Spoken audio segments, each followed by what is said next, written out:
Assalomu alaykum va rahmatullohi va barakatuh. Aziz do'stlar, bugun mana muborak Ramazon oyining 10-kuni. Saxovatli qo'llar xayriya tashkiloti o'laroq Ramazonning barakati nomi ostida faoliyatlarimiz davom etmoqda. Bugunda biz Suriyaning Idlib viloyatidagi Kichik qalblar nomli yetimlarga g'amxo'rlik qilish va ta'lim markazidamiz.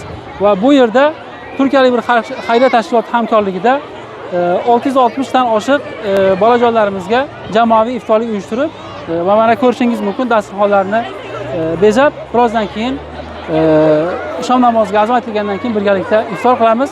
Payg'ambarimiz sollallohu alayhi vasallam hadis sharifda marhamat qilib aytganlaridek, kimda kim agar bir ro'zadorni taomlantirsa, ro'zadorga iftorlik taqdim qilsa, unga o'sha ro'zadorning ajrchalik ajr savob yoziladi deb marhamat qilib aytganlar.